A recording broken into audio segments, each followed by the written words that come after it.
দুৰ্নীতি নচলিব, কাম কৰিব লাগিব, কাম কৰিব লাগিব, দুৰ্নীতি নচলিব।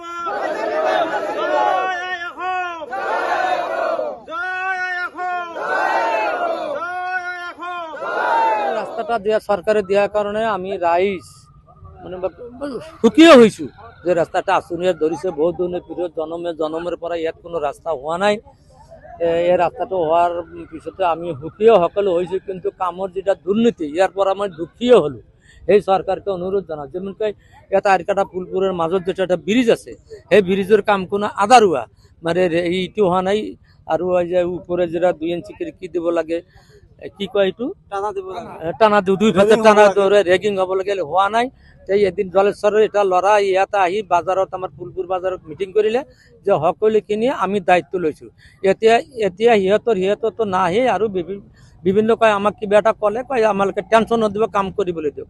ইঞ্জিনিয়াৰ এটা আছে গড়া কৰি নামটা নাজানো, ফোন টোনো নিদিয়ে সিহঁতে চালে সিহঁতে নিদিয়ে, এটা আমার দরকার নাই। সি কৈছে যে এটা আমি দায়িত্ব নোলাও, আর আগর মানুহ বিলাকে যেটা মোহরি আছিল সেও কয় যে আমি দায়িত্ব নোলাও। হ্যাঁ, মোটামুটি এটা দুর্নীতি আছে। আমি এটা অনুরোধ জানাও, কারো প্রতিবাদ কারো প্রতি আমার কোনো শত্রুতা ভাব নাই। আমার এইখিনি কথা যে কামটো শুদ্ধকৈ হব লাগে, ভালকৈ হব লাগে, সেই চৰকাৰক আমি টানি অনুরোধ জানাইছো, বিভাগীয়ক আমি টানি অনুরোধ জানালো। দুর্নীতি হয়েছে মানে আমি এই রাস্তার কাম মুখ্যমন্ত্রী যেটা পক্ষীপথ আঁচনি আহাতে আমি প্রথম আমি গাঁওবাসী অঞ্চলে আমি খুব আনন্দিত হয়েছিল, কিয়নো এইটো অঞ্চল একদম পিছপৰা অঞ্চল।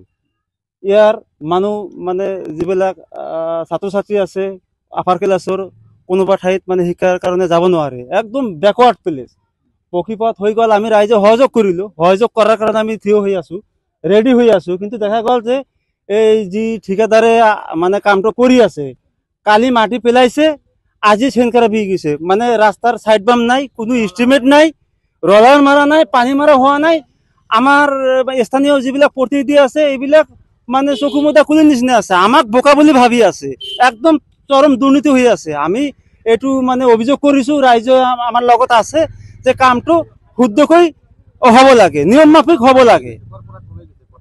পথটো ভালুকমাৰীৰ পৰা পদ্মাৰবিটালৈকে হৈছে, এইটো 3,95 লাখ টকা আমি শুনা পাইছোঁ। আৰু এটা কথা আছে যে এই পদ্মাৰবিটাটো মানে ভালুকমাৰী মানে এটা চাইডৰ পৰা হ'ব লাগে, সেই এটা চাইডৰ পৰা নহয়, ঠিক আমাৰ আৰিকাটা মাজৰ পৰা মানে কামটো কাম চলি আছে, এইটো আমি গম পোৱা নাই। সম্পূৰ্ণ মানে 100% অনিয়ম, এইটো 100% অনিয়ম হিচাপে কামটো চলি আছে। আমি চৰকাৰক এইটো দাবী জনাওঁ যে ডিজিটেল ইণ্ডিয়া বৰ্তমান চৰকাৰে এনেকুৱা চৰকাৰ, মানৱ এটা সম্পদ। এই পৃথিৱীত যিমান এটা সম্পদ আছে, গছ বিৰুক্ষ তৰুলতা, মানৱ এটা সম্পদ।